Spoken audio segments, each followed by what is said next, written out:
시청자 여러분들 안녕하십니까. 프로피스하단 카이로스 인사드리도록 하겠습니다. 자, 오늘도 마찬가지로 테마를 알아야 수익이 보인다라는 주제로 1시간 방송 진행해 보도록 할 거고요. 제가 오늘 준비한 테마가 어떤 테마인지 확인을 하시고 그 안에서 분명 많은 투자 아이디어를 얻어 가실 수 있으실 겁니다.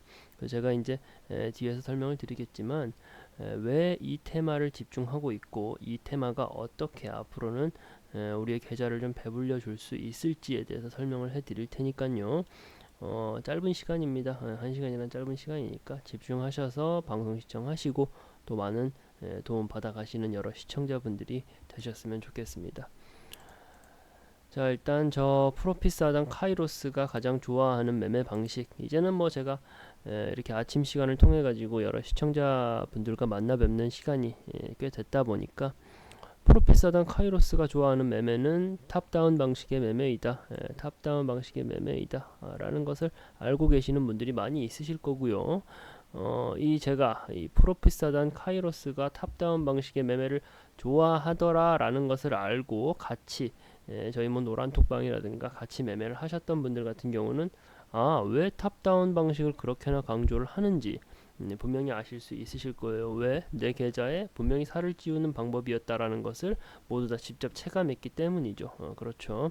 탑다운 방식의 매매라는 것은 알고 계시겠지만 전체 시장부터 뭐 중간에 있는 산업과 테마를 살피고 거기서 조금 더 협소하게 지금 현 시점과 지금 현 산업에서 어떤 저평가되어 있는 우량한 종목을 캐치해낼 것이냐라는 방식인데요. 일단 시장 같은 경우는 뭐 글로벌 경제 상황이라든가 뭐 지금 같은 경우는 전쟁이라는 좀 예상치 못했던 변수도 있습니다. 뭐 그런 부분을 파악을 해야 될 것이고 환경 정책이라든가 뭐 금리라든가 환율이라든가 그런 전반적인 조금 더 매크로적인 관점에서의 시장을 파악하는 방법을 먼저 확인을 하자라는 거고요. 그 다음으로는 제가 집중해서 말씀드리는 부분이겠지만 산업과 테마, 지금의 이 시장에서 어떤 산업과 어떤 테마에 우리가 집중을 해야지만 좋은 투자 아이디어를 캐치해낼 수 있겠느냐라는 그 미들 영역 산업과 테마를 살펴보고 그 산업과 테마 안에서도 분명히 저평가되어 있는 우량한 종목이 있을 거잖아요. 그 종목을 찾아내보는 방식이 탑다운 방식의 매매 방식을 말씀을 드리는 거고요. 그리고 제가 이 짧은 1시간의 방송 시간 또한도 제가 탑다운 방식으로 진행을 해드리면서 좀 차분하게 방송을 진행해드리면서 투자 아이디어를 제공해드리도록 할 거예요. 제가 집중하는 영역이 여기 이 가운데 미들 영역의 산업과 테마라는 부분인데 일반적으로 투자 경력이 좀 짧으시거나 아니시면은 좀 매매하시는데 좀 기준이 없이 매매하시는 분들 같은 경우는 이 산업과 테마가 구체적으로 어떤 차이가 있는지조차도 잘 모르시는 분들이 있으십니다. 이 산업과 테마라는 건 분명히 다른 개념이고 이 부분을 우리가 명확하게 정리하고 머릿속에 담아 두셔야지만 곳곳에 산재해 있는 우리가 기회를 어떻게 잡아낼 수가 있다. 이 기회가 투자 아이디어이자 또 조금 직설적으로 말씀을 드리면 내 계좌를 배불리는 방법이 되겠죠. 그렇다 보니까 산업과 테마를 분명하게 그 구분 지을 수 있고 그렇게 해서 그 안에서 투자 아이디어를 얻어내 보자 라는 게 탑다운 방식의 매매 방식이고 이 방식에 대해서는 사실은 뭐 시간을 더 써도 아깝지가 않을 만큼 중요한 것이 우리가 전체 시장을 파악을 하고 그 시장에서 중요한 산업과 테마를 살펴본 다음에 그 안에서 2,000개가 넘는 종목 중에서 시장과 산업 테마를 살펴본 다음에 내려온 한 가지 종목을 찾는 방식의 매매이다 보니까 아무래도 안정감이 더 좋습니다. 안정감이 좋고 나 스스로가 느끼기에도 고개 끄덕여지는 분석을 통해 가지고 매매를 하실 수가 있는 거예요. 그렇죠. 단순하게 이제 뭐 어떤 종목이 좋다더라 해가지고 뭐 불나방처럼 달려드는 매매가 아니라는 거죠. 탑다운 방식의 매매를 제가 한 번 더 강조를 해드리고 그리고 마찬가지로 제가 이 1시간 방송 자체를 탑다운 방식으로 설명을 해드린다라고 말씀을 드렸어요. 보시는 차트는 전체 탑다운이니까 전체적인 부분, 전체적인 시장을 한번 먼저 점검을 해봐야겠죠. 국내 지수 차트입니다. 국내 지수 차트이고 제가 이제 뭐 60개, 일봉상 60개 봉, 그러니까 이제 대략 한 3달 정도의 기간에 봉 차트를 가져와 봤습니다. 봉 차트를 가져와 봤고 이렇게 보셔도 아시겠지만 우하향, 급격한 우하향하고 정말 힘들었어요. 정말 힘들었던 시장을 거친 다음에 다시 뭐 재상승하기보다는 지지부진한 횡보 구간을 거치고 있는 게 현재의 국내 시장입니다. 현재의 국내 시장이고, 이 차트 이전에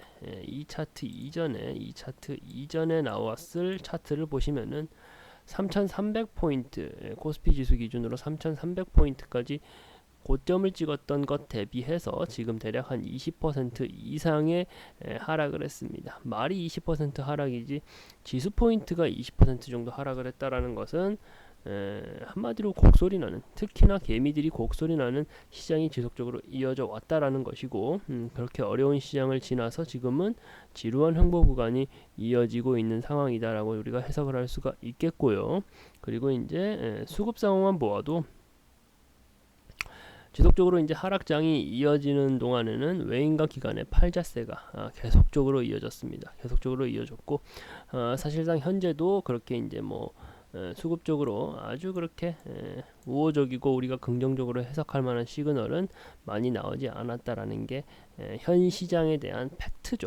현 시장에 대한 팩트이고 해석입니다. 그렇죠. 그렇게 파악을 하시면 될 것 같고, 그렇다면 언제까지 횡보 구간을 거칠 것이냐라고 거꾸로 반문하실 수도 있으십니다. 거기에 대한 답변을 말씀을 드리자면은 정확하게 예를 들어서 뭐 내일장, 뭐 혹은 모레장, 뭐 오후 2시부터 움직이기 시작해서 계속적으로 올라갈 것이다, 이런 식으로 말씀드릴 수는 없어요. 그 부분은 정확하게 아주 그 정확한 타점까지 지수의 상승을 점친다라는 것은 말이 안 되는 거기 때문에 그렇게 말씀드릴 수는 없지만, 이제는 4월장을 바라보고 있잖아요. 4월장에 들어가면서 우리 시장 전략 후강 정세가 이어질 거라고 했어요. 전략 후강 정세가 이어질 거라고 했었고, 사실은 제가 올해 초 같은 경우는 3월 초중순부터는 이제 상승하는 모습을 보여줄 것이다 라고 제가 몇 번이고 강조를 해드렸는데, 사실 러시아 우크라이나라는 아주 그 누구도 예측하기 어려웠던 실제 전쟁이라는 변수가 한 달째 지금 이어지고 있는 상황이죠. 하지만 앞으로 계속적으로 이렇게 지지부진한 모습의 횡보 혹은 그 이하로 떨어지는 하락장이 이어지지는 않을 것이다 라고 보고 있고요. 4월장에 들어가면서는 이 지지부진한 횡보 구간을 지나서 상승 반전의 시그널이 나올 것이다 라고 보고 있어요. 그 부분에 대해서는 뭐 MSCI 지수라든가 다양한 지표들이 말을 하고 있는데, 그런 부분들은 저희 노란톡방 들어오시면 조금 더 매크로적이고 거시적인 부분에 대한 자세한 내용에 대해서는 설명을 해드릴게요. 하단에 보시면은 QR코드 체크하시고 들어오실 수 있거든요. 저희 프로피사단이 운영하고 있는 노란톡방 운영을 하고 있으니까 그쪽 들어오시면 조금 더 디테일하게 설명을 해드리겠지만, 어쨌든 결론부터 제가 말씀을 드리자면은 국내장 4월 이후부터는 상승의 기미가 보일 것이고, 상승 반전의 시그널이 지속적으로 나오면서 상승하는 그림을 그려갈 것이다 라고 좀 정리를 해드릴 수 있을 것 같아요. 있을 것 같고, 주요 뉴스들이 어떤 게 있었는지 한번 좀 살펴본다라고 하면은 코스피 지수 2730대를 회복했다. 사실은 저희 욕심 같아서는 이 회복이라는 표현도 쓰기가 싫죠. 2700대가 뭐냐, 적어도 3000 이상에서는 움직임을 보여줘야 되는 게 코스피 지수인데, 참 속상하지만 어쨌든 횡보 구간을 거치면서 2730선까지 회복했다. 빅스텝이라고 하는 것은 금리를 0.5포인트 퍼센트 올리겠다라는 말이 있었죠. 보통은 뭐 0.25%포인트 올리는 게 이제 일반적인데, 2배죠. 2배 가깝게 조금 더 타이트하게 긴축 조정이 진행될 것이다 라는 우려가 지금 팽배해 있죠. 그런 우려 속에서도 외인과 기관의 매수세가 들어와 주고 있다. 아주 중요하게 봐야 되는 겁니다. 수급이죠, 수급. 외인과 기관의 매수세가 들어오고 있다라는 거고요. 그리고 이제 강달러가 이제 진정이 되면서 하는 총재가 이제 뭐 원화 강세, 그리고 이제 환율이 사흘 만에 하락 전환했다라는 부분인데, 중요하죠. 수급과 환율적인 부분에서는 우리가 시시각각으로 파악을 하고 있어야 되시고, 그리고 이제 수급 중에서도 뭐 외인이냐 기관이냐 성격이 다 달라요. 다 다르죠. 환율이 올라간다, 환율이 내려간다에 대해 가지고 시장이 받아들이는 뭐랄까요, 변화의 폭은 다 다릅니다. 시장이 받아들이는 스트레스의 강도도 전부 다 다르고요. 그런 부분은 어느 정도 파악을 하고 계셔야 되세요. 뭐 너무나도 우리가 뭐 경제학적 원론으로 접근해 가지고 머릿속에 빼곡히 넣어 놓으실 필요까지는 없어요. 물론 그러면 좋지만 어렵잖아요. 하지만 이제 기본적인 부분은 저희가 이제 뭐 수급 강연이라든가 수급에 대한 교육 자료라든가 환율에 대한 교육 자료도 있으니까 저희 노란톡방 들어오시면 이 부분은 전달을 해드릴게요. 저희가 제공을 해드릴 텐데, 어쨌든 지금의 이제 현재 우리 국내 시장을 점검을 해보면은 이러한 모습이다. 이러한 모습이다. 좀 직설적이어가지고 가져와 봤는데, 답답하다 답답해. 2달 동안 박스권에 갇힌 코스피. 앞에서 제가 설명해 드렸어요. 2달 동안 박스권에 갇혀 있다. 횡보 구간을 거치고 있다. 지금은 답답한 거죠. 하지만 그 전에 뭐 3달 전, 4달 전에는 어땠죠? 3,300포인트에서 주구장창 숨쉴 틈도 없이 내려왔습니다. 지금 횡보 구간이 이렇게 길어진다라는 것은 다르게 해석하면은 상승할 때 상승 랠리가 굉장히 강하게 올 것이다라는 거죠.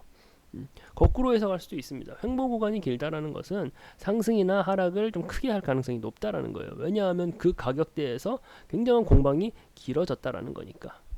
공방이 길어지다가 한쪽으로 기세가 기울어지면 어떻겠어요? 크게 가는 거죠, 크게. 근데 아까 제가 말씀드렸다시피 더 이상의 하락 반전, 그러니까 더 이상의 그 하락 랠리가 이어지기는 어렵다라고 말씀을 드렸으니까, 우리가 기다리고 있는 상승 반전의 랠리만을 우리가 기다리고 있고, 상승 반전 랠리가 조만간 크게 나올 거다라고 해석할 수가 있는 기사입니다. 그렇죠. 이런 부분들을 파악을 했을 때 제가 말씀드리고 싶은 것은 기회의 장이 언제 올 예정이다. 기회의 장만 우리가 바라보고 있다. 그렇다면 이 기회의 장에서 뭐 혼자도 잘하실 수 있어요. 시장이 좋으면 다 잘할 수 있으니까. 하지만 조금 더 효율적으로, 조금 더 좋게 이 기회의 장을 누리기 위해서는 저희 노란톡방에 들어오셔가지고 저희 프로핏사단과 같이 매매를 해보자라는 말씀을 한 번 더 드려보고 싶어요. 아주 좀 감정적이기도 하고 또 직설적이기도 한 기사인데 그렇게 해석할 수가 있습니다. 답답하죠. 횡보 구간 계속 거쳐가고 있으니까 크게 올라가지도 못하면서 답답하지만 과연 이게 답답하다고 울상지을 일이냐? 아니다라는 거죠. 다른 이면을 생각해 봤을 때는 이제는 상승장이 굉장히 강하게 와줄 수가 있다. 그 상승장에서 그 기회를 어떻게 잡을 것이냐? 우리 프로핏 사단과 같이 잡아보자라는 말씀을 드리고 싶어요. 긴축 조정으로 인해 가지고 금리 인상 이슈 계속 있죠. 그럼 은행주, 금융주 당연히 확인을 해야겠죠. 그리고 이제 정권이 바뀌면서 대출 완화에 대한 기대감이 굉장히 커지고 있어요. 뭐 실제로도 규제를 풀어가고 있고, 그렇다 보니까 은행주, 금리 인상, 금융 관련된 주 좋게 봐야 되죠. 저희가 하나금융지주라는 종목을 얼마 전이 아니죠. 굉장히 오래전부터 강조를 해드리고 여러 저희 그 회원님들 같이 좀 여기 단어처럼 활짝 웃으셨습니다. 이러한 부분들은 미리서 어느 정도 파악을 하고서 대응을 해야죠. 뭐 어떤 종목의 주가가 급하게 올라간다라고 해서 그거 따라가면은 좋은 결과 힘들죠. 우리가 경험적으로 알 수 있습니다. 미리서 잡아둬야 되는 겁니다. 저평가되어 있는 종목들 같이 생각해 볼 수 있는 내용이었고, 그리고 이제 총리 영순위 안철수 2,500억대 부자 됐다. 55% 안랩이라는 종목이 굉장히 크게 갔죠. 아무래도 이제 대선이라는 국내 가장 큰 이슈 중에 하나, 이벤트 중에 하나인 대선이 지나가다 보니까 뭐 이러한 기사들이 나왔다라는 것으로 저 이제 국내에 있는 좀 굵직한 뉴스들 한번 살펴봤고요. 그리고 글로벌 시장으로 확대를 해서 보자면은 아무래도 뭐 지금은 뭐 없습니다. 아마도 이제 뭐 상당히 이전까지도 그랬고 앞으로도 상당히 그럴 텐데, 러시아 우크라이나 전쟁 그리고 긴축 조정 관련된 이슈가 양대 산맥으로 우리 그 글로벌 경제 상황에서 양대 산맥으로 크게 판세를 바꾸고 있는 게 그 두 가지 이슈이다 보니까 해당 이슈에 대해서는 조금 더 우리가 민감하게 예민하게 받아들일 필요가 있어요. 실시간으로 이제 정보들을 파악을 하고 있으면 좋으신데, 내가 그게 안 된다, 뭐 일을 해야 되거나 내가 일을 해야 되거나 아니면은 정보들을 빠르게 받아오는 방법을 모른다 하시는 분들은 하단에 있는 저희 노란톡방 들어오시면 저희가 수시로 제공을 해드리고 있으니까요. 돈 드는 거 아니고 무료로 제공해드리니까 들어와 보시면 어떨까라는 제안을 한 번 더 드리면서 간단히 좀 빠르게 좀 말씀드려 보자면은 전쟁 언제까지 하겠냐? 곡물 가격 급등에 사료주 올라가고 있다. 사료주 올라가고 있다. 저희 그 노란톡방에서도 몇 번 강조해 드렸던 내용입니다. 이 부분은. 그리고 이제 러시아 리스크로 인해서 이제 뭐 글로벌 명품 소비 줄어들 것이다. 아무래도 이제 명품 소비라고 하면은 뭐 유통, 백화점, 유통 관련된 종목들 같이 또 살펴봐야죠. 그 움직임도 살펴봐야 되고요. 그리고 이제 전쟁의 탈석탄 가속화 움직임이 생기고 있으면서 친환경 에너지 ETF 주목받고 있다. 저희가 친환경 에너지 관련해 가지고는 뭐 풍력이라든지 원자력, 특히 원자력도 요즘 굉장히 뜨거웠던 이슈였고 테마였죠. 다 다뤄드렸어요. 다 기억하실 거예요. 같이 저희가 노란톡방에서 같이 소통하시는 회원님들 같은 경우는 다 기억하실 거예요. 주목해야 된다라는 거죠. 그 항상 매매를 하는 시점마다 그 시점에서 우리가 봐야 될 것들, 당장에 뭐 10년 후, 20년 후를 내다본다기보다는 조금 더 가까운 미래인 3개월 뒤, 6개월 뒤, 뭐 한 1년 정도 뒤까지는 어떤 흐름이 있을 것이다. 그래서 어떤 테마와 어떤 산업에 집중하자 정도는 어느 정도 가이드라인이 나와 있으셔야 되는 거예요. 제가 지금 기사들 가져와 가지고 말씀드리는 거 하나하나가 다 저희 노란톡방에서 같이 강조해 드렸던 내용들이잖아요. 그리고 이제 뭐 러시아의 이제 우방국인 벨라루스가 우크라 침공 정황이 포착되어 있다. 이거 뭐 나라들이 이제 전쟁에 참전을 하게 되면은 그 양 1대1로 지금 전쟁을 하는 거하고는 또 다른 의미다 보니까 굉장히 크게 우리가 받아들여야 될 내용일 수도 있습니다. 미국 등 이제 서방의 러시아, 서방 국가들이 러시아를 G20에서 배제를 검토하고 있다라는 거고, 지금 이제 그 러시아 우크라이나 전쟁이 벌써 그렇게 됐어라고 생각하시겠지만 한 달 정도라는 긴 시간이 지났습니다. 그러다 보니까 시장에서 받아들이는 러시아 우크라이나에 대한 그 긴장감, 우려감이 상당히 많이 지금 낮아져 있는 상태입니다. 하지만 아직 그렇다 한 향방이 나와 있지 않아요. 전쟁이 더 확산될 수도 있고 이 리스크에 대해서는 우리가 조금 더 예민해 볼 필요가 있다. 우리가 보험을 드는 이유가 혹시나 하는 그 뭐 질병에 대해서 우리가 미리서 이제 좀 대비를 하자라는 거잖아요. 러시아 우크라이나 전쟁 굉장히 지금 심각하게 흘러갈 수도 있는 부분인데 간과하시는 분들 많으세요. 간과하시는 분들 많으세요. 뭐 그렇게 간과하시다가 뭐 수익만을 쫓는 것도 좋은데 리스크를 어느 정도 감수하고, 그러니까 리스크를 어느 정도 우리가 좀 해칭하는 매매를 해야 된다. 그 부분을 좀 강조를 해드리고 싶고요. 전체 시장은 이렇습니다. 전체 시장은 이런데 전쟁에 대해서 조금 더 우리가 경각심을 갖고서 투자를 하는 자세를 가질 필요가 있다라는 점을 제가 좀 강조를 해드리면서 전체 시장 살펴봤습니다. 그리고 제가 가져온 테마에 대해서 제가 뒤에 말씀드릴 텐데 잠시 조금 쉬었다가 또 진행해 보도록 하겠습니다. 네.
자, 제가 오늘 가져온 테마는 반도체 테마입니다. 반도체 테마. 반도체란 제가 이제 사전적 의미를 좀 적어와 봤는데 반도체란 무엇이냐?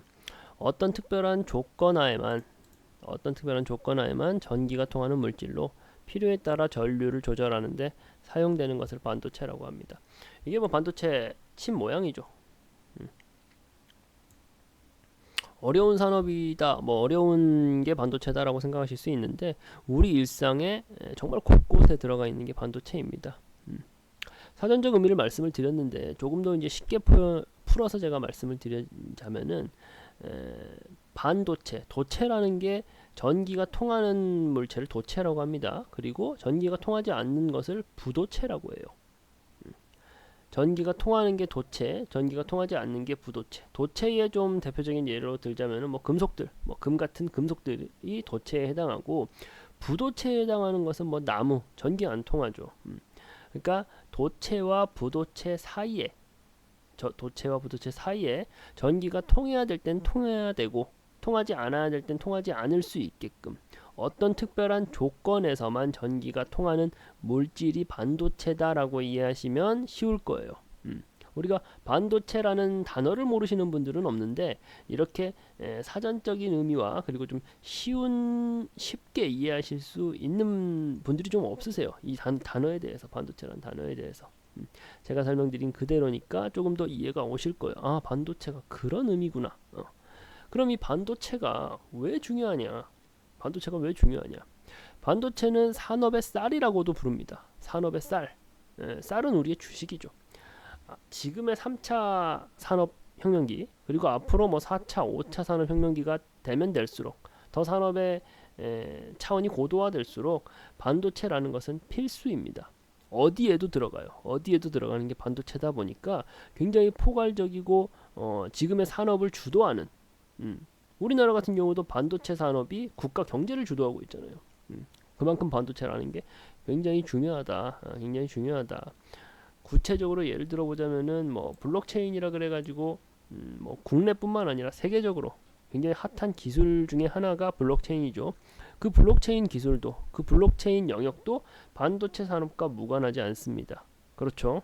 그리고 이제 핀테크, 금융과 뭐 금융 IT 융복합 산업을 핀테크라고 하는데, 핀테크 또한도 반도체 산업하고 무관하지 않아요. 굉장히 관련이 높습니다.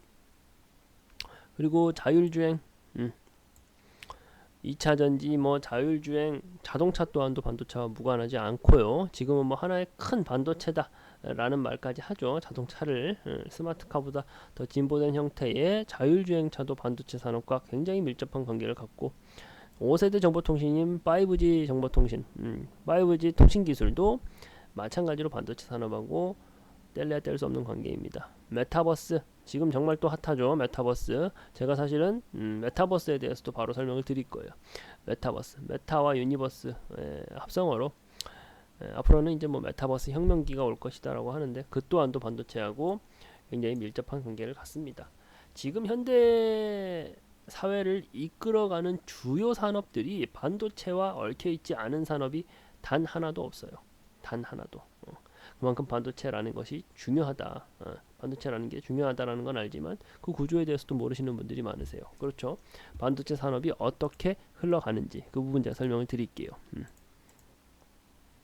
반도체라는 것을 이제 좀 중요하게 몇 가지로 좀 구분하실 수만 있으시면 되세요. 너무 또 깊이 있게 안 들어가고 반도체 테마에 대해서 우리가 이해한다라는 수준으로 제가 한번 좀 가볍게 말씀을 드려볼게요. 반도체는 어떤 사용 목적에 따라 가지고 어떤 사용 목적을 가지고 있느냐에 따라 가지고 크게 두 가지로 나눠서 우리가 생각을 해볼 수가 있습니다. 한 가지는 비메모리 반도체이고요. 안일 B자를 써가지고 비메모리 반도체이고, 다른 한 가지는 메모리 반도체예요. 비메모리 반도체, 메모리 반도체. 메모리라는 게 저장을 한다라는 거죠. 메모리 반도체. 메모리 반도체 같은 경우는 전체 반도체 시장에서 점유율이 대략 한 30% 정도밖에는 되지 않습니다. 말 그대로 정보를 저장하는 메모리 반도체는 정보를 저장하는 역할을 하는 것이고, 반도체 시장이라는 그 전체 시장 점유율에서 대략 한 30%를 차지를 해요. 그 종류로는 뭐가 있냐? D램이나 뭐 낸드 플래시 램이라고 해가지고 D램이나 낸드 C램이 있죠. 낸드 플래시 램이 정보를 저장하는 역할을 하고, 뭐 USB, 쉽게 말하면 우리가 USB 같은 것을 생각하면 쉽습니다. USB가 대표적인 메모리 반도체예요. 우리나라가 국내에 뭐 아주 자랑스러운 기업이죠. 삼성전자하고 SK 하이닉스가 이 반도체 분야에서 글로벌 1등이다 라고 말씀하시는 분들이 계시는데, 사실은 정확히 따져보면은 그것은 아니에요. 이 메모리 반도체 분야에서는 삼성전자와 SK 하이닉스의 시장 점유율, 메모리 반도체 시장 점유율의 대략 한 70%를 차지하고 있습니다.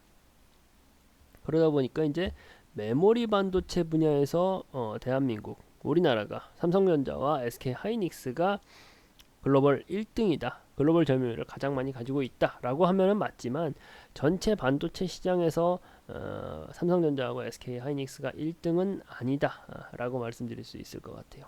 메모리 반도체가 있으면 또 반대되는 두 가지니까 다른 한 가지는 비메모리 반도체입니다. 메모리 반도체가 정보를 저장하는 역할을 한다라고 제가 말씀을 드렸어요. 비메모리 반도체는 어떤 역할을 하겠죠? 저장은 메모리 반도체가 아니까 그 외에 정보를 처리하는 역할을 하는 게 비메모리 반도체예요. 메모리 반도체는 제가 반도체 시장에서 점유율 30% 정도 차지를 한다고 했어요. 그럼 나머지 70%는 여기 비메모리 반도체 시장이 차지를 하고 있습니다. 더 큰 시장이죠. 더 큰 시장이고 더 고도화되어 있는 시장이에요. 실제로 메모리 반도체보다 비메모리 반도체는 조금 더 복잡하고 고도의 기술을 요하고요. 요하고 그 종류로는 뭐 대표적으로 시스템 반도체를 들 수가 있습니다. 대표적으로 시스템 반도체를 들 수가 있고 뭐 컴퓨터 부속으로 우리가 이해를 해본다면 CPU나 GPU 같은 것을 우리가 비메모리 반도체라고 얘기를 합니다. 쉽게 우리 그 사람의 인체하고 좀 신체하고 좀 비유를 해본다라고 하면은 비메모리 반도체 같은 경우는 사람의 이제 두뇌, 뇌에 해당하는 역할을 하는 게 이제 비메모리 반도체라고 이해하시면 되시고요. 정보를 저장하는 메모리 반도체 같은 경우는 사람의 몸과 같은 역할을 한다라고 생각하시면 될 것 같으세요. 비메모리 반도체 시장이 아무래도 더 고부가 가치 산업이다 보니까 삼성전자에서 지금 발빠르게 비메모리 반도체 영역을 확장을 하기 위해서 지금 노력을 굉장히 많이 하고 있죠. 굉장히 많이 하고 있습니다. 뭐 그런 부분들 전반적인 부분을 이해하셔야 되시는데 제가 분명 쉽게 설명을 해드렸지만 그럼에도 뭐 어렵다 하시는 분들은 사용 목적에 따라서 반도체라는 것은 크게 두 가지로 나뉘어지는데 메모리 반도체와 비메모리 반도체 이렇게 두 가지로 나누어진다. 메모리 반도체 같은 경우는 말 그대로 정보를 저장하는 역할을 하고 비메모리 반도체는 정보를 처리하는 역할을 한다. 그리고 비메모리 반도체가 조금 더 복잡하고 고도화되어 있는 기술이다 라는 점 정도까지는 머릿속에 담아 두셨으면 좋겠습니다. 아시겠죠? 어렵지 않게 설명을 해드렸어요. 두 가지 설명을 해드렸고 그리고 또 집중하셔야 될 부분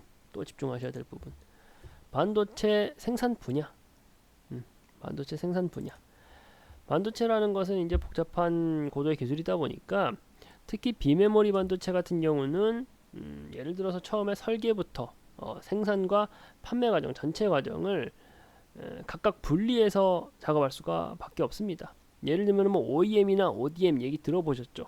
반도체 분야도 마찬가지예요. 특히 비메모리 반도체 영역은 설명을 좀 드리면 팹리스라고 하는 것은 말 그대로 팩토리 공장이 없다. 공장이 없다. 당연히 설계만을 전문으로 한다. 그런 회사를 팹리스 회사라고 부릅니다. 팹리스 회사라고 부르고 파운드가 만들다라는 거죠. 파운드리 같은 경우는 팹리스 회사에서 설계를 해서 보내준 내용을 토대로 제조에 집중하는 회사를 파운드리라고 얘기합니다. 파운드리. 그리고 이 위에 적어놓은 종합반도체, 뭐 IDM이라고 부르는 것은 설계와 제조를 같이 하는 것을 종합반도체라고 합니다. 제가 앞서서 말씀을 드렸다시피 종합반도체, 그러니까 설계부터 생산까지, 설계부터 제조까지 함께하는 것은 주로 메모리 반도체라고 말씀을 드렸어요. 그렇죠. 주로 메모리 반도체라고 말씀을 드렸고 그 과정이 복잡하고 고도화되어 있다 보니 비메모리 반도체 같은 경우는 팹리스, 설계만을 전문으로 하는 팹리스와 제조만을 전문으로 하는 파운드리로 나누어진다 라는 거죠. 조금 더 팹리스와 파운드리 안에서도 조금 더 이제 고부가 가치를 가져가는 것은 아무래도 팹리스 회사입니다. 팹리스 회사이고 대표적으로는 뭐 다들 아시는 미국의 IT 공룡 기업들이라고 생각을 하시면 돼요. 뭐 애플이라든가 퀄컴이라든가 AMD, 뭐 엔비디아 같은 회사들, 기업들이 있는 거죠. 파운드리 같은 경우는 또 이제 우리 기사에도 많이 봤었던 것인데 대만의 TSMC라는 기업이 있고요. 그리고 또 대만의 UMC라는 기업도 있죠. 그리고 우리에게 반가운 삼성전자, 삼성전자라는 기업이 또 대표적으로 있습니다. 지금 이제 삼성전자의 비전은 이 글로벌 1등 자리를 차지하고 있는 대만의 TSMC를 이기겠다, 1등 자리를 뺏어오겠다 라는 비전을 가지고 있고, 그리고 이제 그 또 다들 아시겠지만 인텔이라는 미국의 기업은 또 후발주자로서 TSMC와 삼성전자를 좀 발빠르게 쫓아오겠다라는 흐름을 보이고 있는 게 현재 시점의 반도체 생산 분야 내 파운드리 기업들의 그 상관관계입니다. 상관관계. 반도체 생산 분야에서는 팹리스하고 파운드리로 나눠진다라는 부분을 분명하게 체크하고 기억하셔야 되세요. 팹리스는 설계 전문, 파운드리는 제조 전문이다. 그리고 이제 특히 파운드리에서는 우리 삼성전자가 글로벌 2등인데 대만의 TSMC 1등을 발빠르게 쫓아가기 위한 노력을 아끼지 않고 하고 있다라는 점을 체크를 하셔야 됩니다. 그리고 또 우리가 또 집중해서 들어야 될 부분이 반도체 생산 공정. 반도체 생산 공정 같은 경우는 뭐 일단 우리가 이제 그 뉴스 화면을 통해 가지고 반도체를 볼 때 동그란 기판에다 무슨 뭐 정밀한 작업을 하고 있는 것을 본 적이 있으실 거예요. 그 동그란 기판을 우리는 웨이퍼라고 부릅니다. 웨이퍼를 제조를 하고 산화 공정이라든가 뭐 포토 공정, 식각 공정, 증착 공정, 뭐 쉽게 설명을 드리자면 뭐 열 처리도 하고 가공도 하고 그 안에서 뭐 전자기장 부품도 조정을 좀 하고 그러한 일련의 과정들을 거친 다음에 여기서부터 우리가 이제 후공정이라고 불러요. 앞에 공정을 전공정, 그리고 뒤에를 후공정이라고 부르는데 어느 정도 만들어진 제품을 갖다가 테스트를 하는 거죠. 테스트를 하고 패키징, 쉽게 말하면 잘 선물 포장을 하는 작업을 후공정이라고 합니다. 이렇게 반도체 생산 공정은 웨이퍼 제조를 시작으로 증착 공정에 이르는 전공정 과정과 그리고 그 뒤에 전공정이니까 그 뒤에 후공정 과정으로는 테스트 패키징 과정이 남아있다. 그렇게 해서 반도체라는 게 생산이 되는데 우리가 또 반도체 소부장 들어보셨죠? 반도체 소부장 들어보셨을 거예요. 그게 뭐냐? 이 생산 공정 라인 안에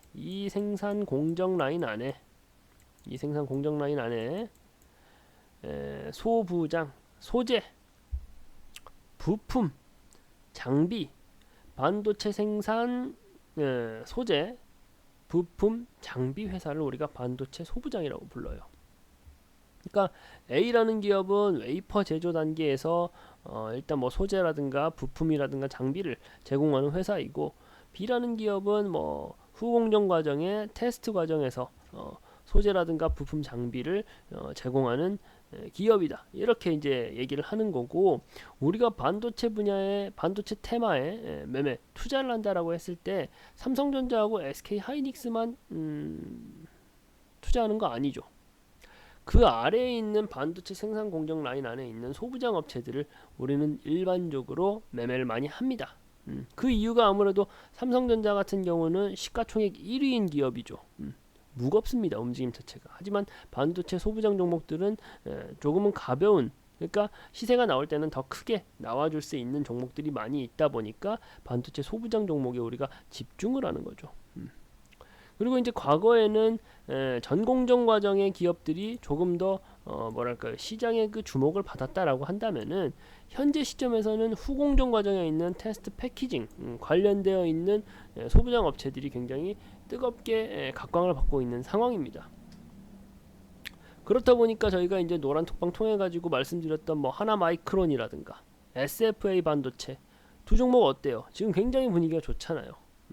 후공정 과정에 있는 두 가지 기업을 저희가 노란톡방, 아래에 있는 노란톡방에서 미리서 말씀을 드렸어요.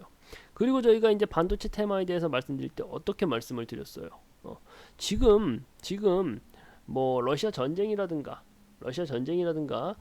미 연준의 긴축 정책이 계속적으로 발빠르게 나아가고 있으면서 반도체 테마에 대해서는 약간 시선이 분산됐다. 시장의 관심이 조금 떨어져 있는 상태였다 그 말은 곧 시장에서의 그 과대 낙폭 상태가 이어져 있는, 한마디로 할인을 많이 받아 있는 테마가 반도체 테마였다라고 제가 강력하게 그 강조를 해드렸어요. 그러면서 제가 종목으로 찝어드렸던 게 하나마이크론하고 SFA 반도체입니다. 분위기 좋잖아요. 매매를 좀 이렇게 해보자라는 거죠. 탑다운 방식으로 해가지고 전체 시장 살피고 어떤 테마, 어떤 산업을 볼지, 단순히 그 뭐 시장이 집중하는 산업, 시장이 관심을 가지고 있는 테마, 올라가는 산업을 보자라는 게 아니에요. 어떻게 보면은 과대 낙폭되어 있는, 할인을 많이 받은 테마와 산업에 우리가 더 집중해야 될 필요가 있을 수도 있습니다. 왜? 거기서 더 쉬운 수익, 더 안정적인 수익을 바라볼 수 있는 거니까요. 그렇죠. 저희 이제 노란 톡방 들어오셔가지고 반도체 테마에서 있어서 특히나 우리가 알아야 되는 부분에 대해서는 제가 좀 강조를 해드리면서 설명을 해드렸습니다. 어떤 종목 내가 찝어내면 더 좋을지에 대해서 같이 고민하고 싶으신 분들은 노란 톡방 들어오셔서 반도체 테마에서 좋은 종목 한번 같이 말씀해 주세요라고 남겨주세요. 남겨주시고요. 또 잠깐 쉬었다가 그 다음 테마에 대해 가지고 제가 또 말씀을 드리도록 할게요. 노란 톡방 들어오셔서 교육 자료 같은 거 남겨달라고 말씀하세요. 네.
자, 메타버스 테마에 대해서 말씀을 드려보도록 하겠습니다. 메타버스라고 하면은 손에 꼽죠. 지금 시점에서 가장 손에 꼽는 게 메타버스 테마입니다.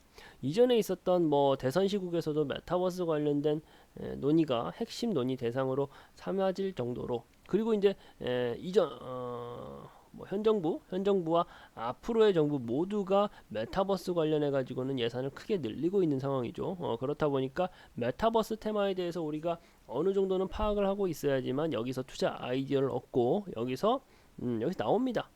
말 그대로 우리가 좀 요즘 좀 핫한 단어죠. 10배거 10배 가는 종목 여기서 나올 겁니다. 메타버스 테마에서 분명히 나옵니다. 10배 가는 종목 같은 경우는요, 그 시장이 좋을 때라기보다는 이렇게 좀 눌려 있을 때 더더욱이나 나오거든요.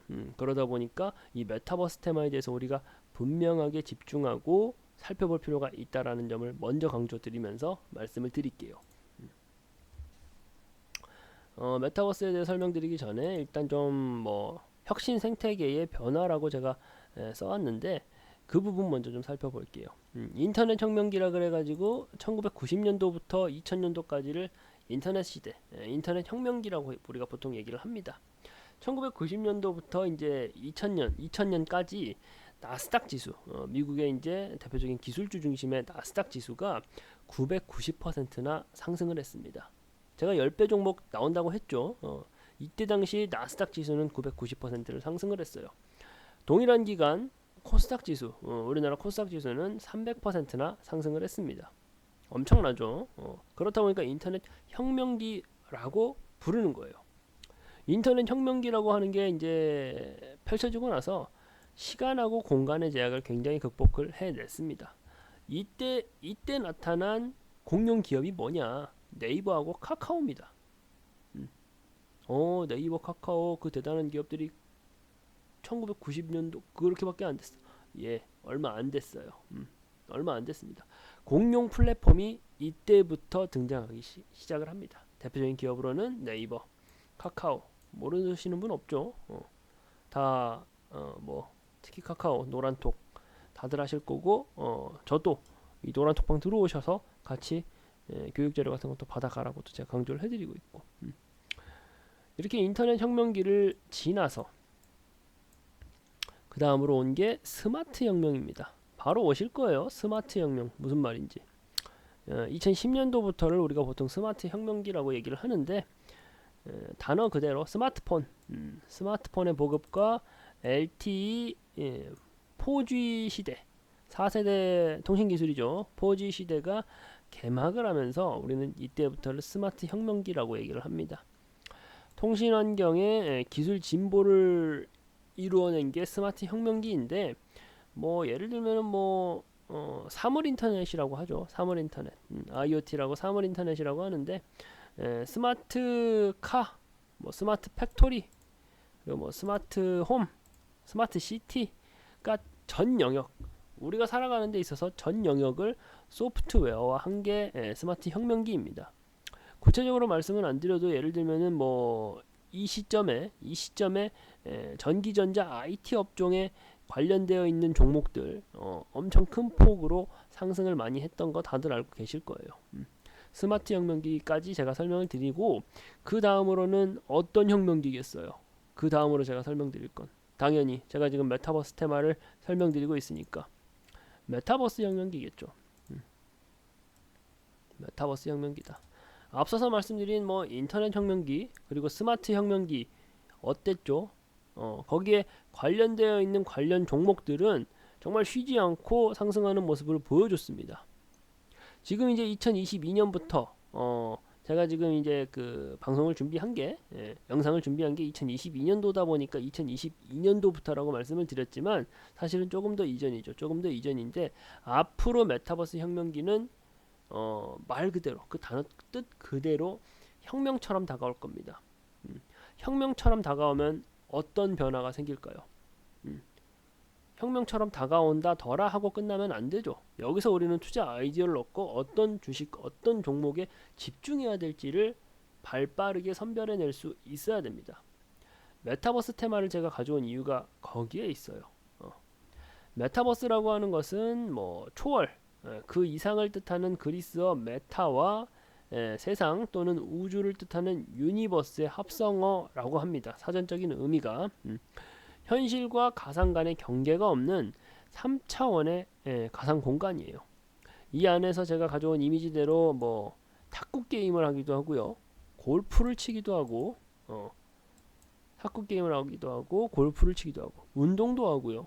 그리고 이제 강남 스타일로 이제 세계를 흔들어 놓았던 싸이 씨의 공연도 메타버스 환경에서 이루어졌습니다. 그리고 BTS, 국위선양 제대로 하고 있는 우리 그 아이돌 그룹이죠. BTS도 이 메타버스 공간 안에서 공연을 했어요. 물론 엄청난 매출을 이뤄냈죠. 스포츠하고 운동하고 뭐 콘서트 같은 분야에 국한되는 것이냐? 아니죠. 지금의 이제 미국 대통령인 바이든 대통령은 이 메타버스 공간을 통해 가지고 선거 운동도 했습니다. 대학교에서는 신입생을 메타버스 환경 속에서 신입생 설명회를 하기도 하고요. 그리고 메타버스 내에서 뭐 명품 브랜드들 혹은 뭐 우리 현대자동차도 그런 홍보를 했었죠. 제품을 홍보합니다. 신제품을 홍보해요. 그만큼 이제 메타버스라고 하는 것이 우리 모든 영역, 우리가 살아가는 데 있어서 모든 영역에서 혁명처럼 다가오게 돼 있어요. 앞으로는 그렇게 될 겁니다. 우리나라 그 굴지의 가장 대기업이라고 말할 수 있는 삼성도 이 메타버스 환경 내에서 부동산을 굉장히 많이 소유하고 있어요. 메타버스 특화팀을 만들고 있고요. 그런 부분들. 그리고 이제 같이 제가 설명드리면 좋겠지만 시간 관계상 말씀을 못 드리지만, 로봇이라든가 NFT, 뜨겁죠? 로봇이라든가 NFT 테마 다 메타버스 테마와 같이 이어져 있는 테마예요. 요즘 뭐 시장이 안 좋지만서도 뭐 어떤 종목이 상한가를 갔다, 그런 흐름을 보여줬다 라고 하면은 우리가 무슨 테마를 집중합니까? 어떤 테마가 흔들려요? 메타버스, 로봇, NFT입니다. 메타버스 테마가 얼마나 중요한지에 대해서 제가 계속 강조를 해드리는 거예요. 무슨 말씀이신지 아실 거고 이해를 하시겠죠. 우리가 왜 메타버스 테마에 집중을 해야 되는지 말씀드린 부분인데, 특히나 이제 또 이 메타버스 혁명이 앞으로 조금 더 진취적으로 나아가기 위해서는 뭐 5G나 6G, 5세대, 6세대 통신기술 혁신이 필요하고, 이와 관련된 규제들이 많이 완화돼야 될 것입니다. 이 부분은 우리가 게임 산업에 대해서 보면서 확인할 수 있었던 부분이에요. 규제가, 정부 규제가 얼마나 중요한지. 이 부분이 완화된다라고 하면은 메타버스 혁명기는 더욱더 빠르게 우리 앞으로 다가올 것이고, 그리고 이제 메타버스 혁명기를 조금 더 불을 붙이는, 부채질을 해줬던 것이 코로나19, 전 세계를 지금 3년 넘게 고생시키고 있는 코로나19 시대가 오면서 다들 이제 대외적인 활동보다는 집 안에서 생활하는 그런 시간이 많아지다 보니까 이 메타버스 혁명기가 어떻게 더더욱이나 이 가상의 공간이 더더욱이나 활발하게 개척되고 있는 상황이다라는 거죠. 그리고 아까도 방금도 말씀드렸지만 NFT, 블록체인 기술이 들어오면서 이 메타버스 혁명기는 앞으로 우리가 거스를 수 없는 말 그대로 큰 흐름이다라고 볼 수가 있을 거고, 그렇다면 이제 무한한 미래 사회, 이 메타버스 혁명기를 통해 가지고 뭐 우리가 이제 예전 과거부터 생각했던 뭐 우주를 개척하거나 그렇게 해가지고 산업이 커지는 게 아니라 메타버스, 이 가상의 공간에서 무한한 미래 사회, 무한한 가치 창출을 할 수 있는 시대가 열릴 거라는 거죠.